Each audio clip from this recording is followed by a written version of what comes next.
वास्तव न्यूज 18 इंदौर। बॉलीवुड की superhit film the Kashmir files Oscar के लिए शॉर्टलिस्ट हुई है। डायरेक्टर विवेक अग्निहोत्री की फिल्म द कश्मीर फाइल्स को ऑस्कर 2023 के लिए शॉर्टलिस्ट किया गया है। इसके अलावा academy of motion picture arts and sciences ने ऑस्कर के लिए 301 फीचर फिल्मों की जारी अपनी सूची में एस राजामौली की RRR, संजय लीला भंसाली की गंगूबाई काठियावाड़ी और ऋषभ शेट्टी की कांतारा को शामिल किया है। यही नहीं, इस लिस्ट में गुजराती फिल्म छेल्लो शो ने भी अपनी जगह बनाई है। द कश्मीर फाइल्स को शॉर्टलिस्ट करने के बाद फिल्म के लीड एक्टर अनुपम खेर का रिएक्शन भी सामने आया है। आपको बता दें कि इस इंटरनेशनल अवार्ड्स के लिए अनुपम खेर भी बेस्ट एक्टर कैटेगरी में शॉर्टलिस्ट किए गए। फाइल्स का ऑस्कर के लिए शॉर्टलिस्ट होना अपने आप में बहुत बड़ी उपलब्धि है। अभी शॉर्टलिस्ट हुई है, it's too early to celebrate, but हमारे एक दोस्त ने उन्होंने कहा कि चलिए शुरुआत होती है तभी तो अंत तक पहुंचते हैं। और खासकर इस फिल्म के शॉर्टलिस्ट होने की दोहरी खुशी है, न केवल निर्देशक के लिए, फिल्म के बाकी कलाकारों के लिए, बल्कि उन तमाम लोगों के लिए जिनके ऊपर ये फिल्म बनाई गई है।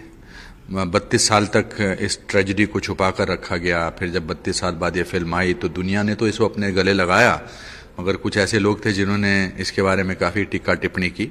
न केवल फिल्म की शॉर्टलिस्ट हुई है, एज एन एक्टर मुझे भी बेस्ट एक्टर के लिए शॉर्टलिस्ट किया गया है। बहुत हम्बलिंग है, बहुत ही अमेजिंग फीलिंग है। और चार फिल्में और भी हैं जो हिंदुस्तान से सेलेक्ट हुई हैं, उनको भी मेरी तरफ से बहुत बहुत शुभकामनाएं और बधाई। तो आपको लगता है कौन सी यह फिल्म आई, इस फिल्म ने सामने एक पूरे टेररिज्म, पूरा एक तबका जो इस कंट्री के खिलाफ लड़ रहा था, इस कंट्री को खत्म करने की कोशिश कर रहा था, वो पूरी ताकतों को, टेररिज्म को एक्सपोज किया ना।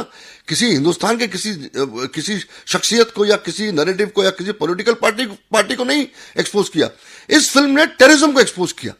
इवन देन ये जो लोग हैं, इन लोगों को यह हजम नहीं हुई और फिल्म के खिलाफ बात करने लगी। मैं इनसे बार बार ये पूछता रहा, जो फिल्म में जो सीन बताए गए हैं, आप मेरे साथ बैठो ना, आप बताइए क्या गलत है फिल्म में। इनफैक्ट मैं आपको अगर बताऊं तो इस फिल्म में 25% ही है जो हमारे साथ हुआ, बाकी 75% अगर देख लें। आप मेरी डॉक्यूमेंट्री देख लीजिए, आप कश्मीरी पंडितों का नरसंहार देख लीजिए, आप मेरी documentary and the world image silence देख लीजिए, जो मैंने उस वक्त शूट की थी 90s में जब हुआ था, वो तो रियल इमेजेस है। उस रियल इमेजेस को विवेक ने फिक्शनलाइज किया। एक सीन, एक डायलॉग, एक मूवमेंट फिल्म का गलत हो, मैं कुछ भी हारने को तैयार, मैं फिल्म इंडस्ट्री छोड़ के चला जाऊंगा। सच्चाई तो सामने आई है, उस सच्चाई ने ही इनको हिला दिया, क्योंकि इन्होंने अपनी एक नैरेटिव बनाने की कोशिश की थी इतने साल, इन्होंने अपने ही नैरेटिव बनाने की कोशिश की थी और नैरेटिव को तोड़ा, इनके भ्रम को तोड़ा इस फिल्म ने। इसलिए